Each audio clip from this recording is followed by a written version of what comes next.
Previo a cualquier procedimiento quirúrgico, se dispone a organizar la mesa de Mayo. Iniciaremos con el área de diéresis, que consta del mango de bisturí, tijeras de Metzenbaum,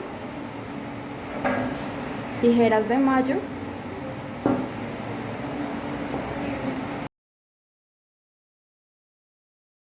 posterior a esto seguimos con el área de hemostasia, que esta está conformada por pinzas de mosquito o pinzas de Holstedt, pinzas Kelly y pinzas de Crilley.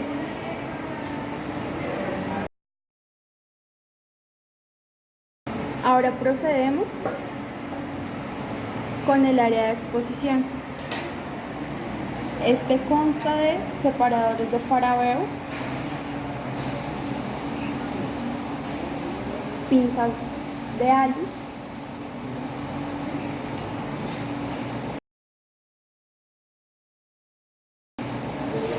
posterior a esto seguimos con el área de síntesis. En estas encontramos las pinzas anatómicas con garra, sin garra, encontramos el portaagujas y el material de sutura.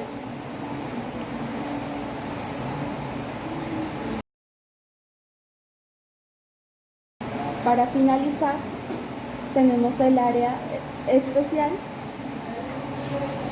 En esta se encuentran las pinzas de Baccaut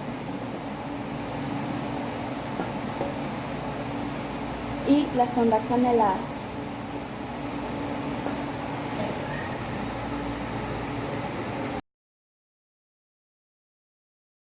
Posterior a la esterilización de la vestimenta y el lavado antiséptico del cirujano, se toma el papel con el fin de descubrir la vestimenta. Se empieza a sujetar las puntas de cada lado de la envoltura. Posterior a esto, se toma la toalla con el fin de cumplir el secado de las manos, iniciando de manera craneal a caudal.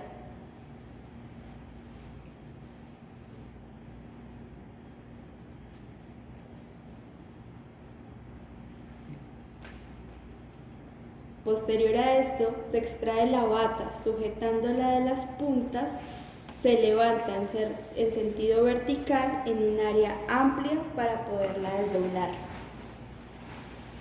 Se ubican los puños dentro de la vestimenta de Mayo. Posterior a esto, el volante acomoda la bata iniciando por el cuello,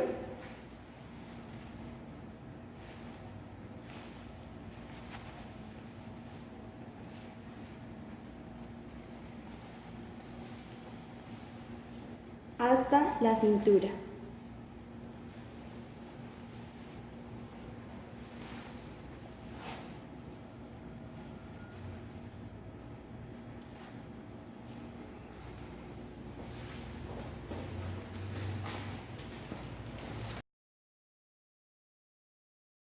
El procedimiento para poner los guantes inicia con la identificación de las zonas a abrir. Entonces se ponen las pestañas de cada lado, se exponen los guantes de los extremos de la cartera interna.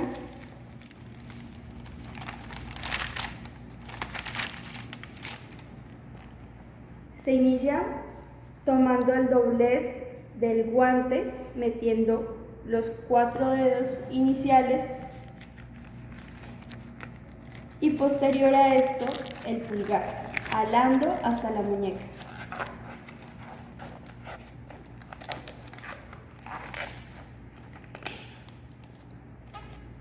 Se repite el mismo procedimiento con la ayuda de la otra mano, introduciendo los 4 dedos al inicio y el pulgar al final.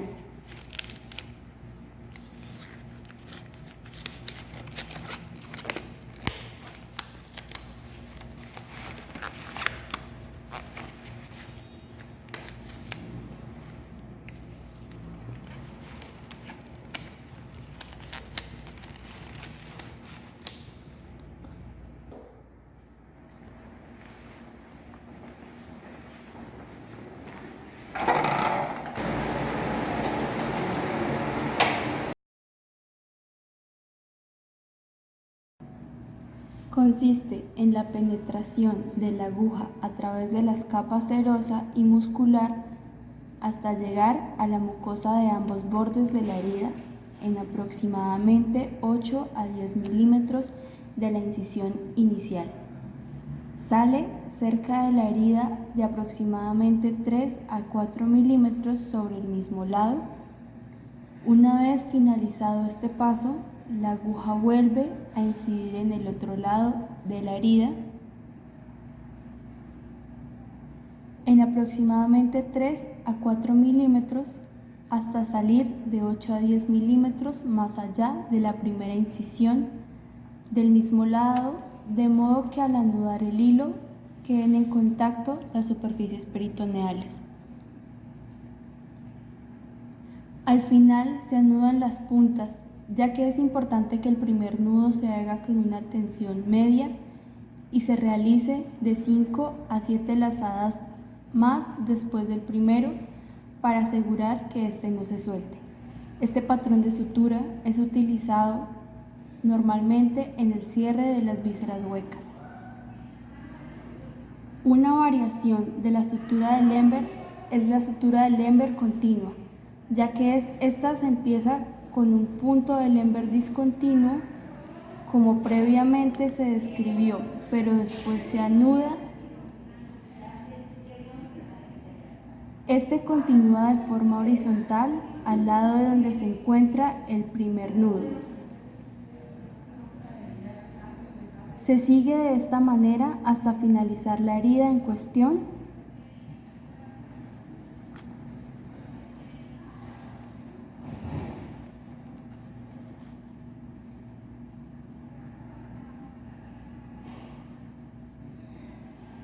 Cabe resaltar que este punto de sutura es invaginante con doble puente de tensión que queda sobre la herida de todas las incisiones que se realizan.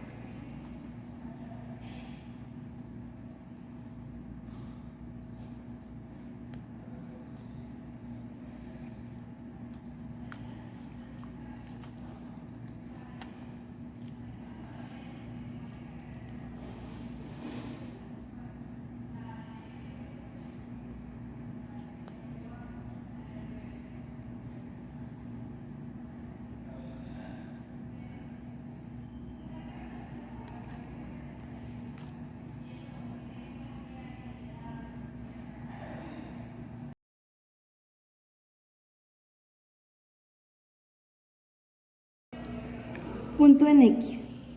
Esta sutura tiene una primera fase que consta de la salida de la aguja por el borde proximal. El inicio de esta sutura es idéntico al que se realiza por un punto simple. Se incide primero un borde de la herida, en este caso el distal, y se continúa por el borde proximal. La distancia de entrada y de salida deben ser equidistantes de los bordes. Como segunda fase tenemos el inicio de una nueva puntada, sin realizar ningún tipo de anudado y dejando hilo suficiente para que posteriormente se pueda realizar sin dificultad dicho anudado. Se vuelve a realizar el paso anterior tal como si se estuviese realizando una sutura continua simple. En la segunda fase tenemos que tener en cuenta la distancia entre la primera y la segunda puntada. La distancia de esta debe ser con respecto de la segunda a la primera, ya que de esto dependerá la amplitud y la cantidad de herida que pretendemos abarcar. En la tercera fase se configura la X. Una vez realizada la segunda puntada, ya podemos ver cómo la X se encuentra configurada.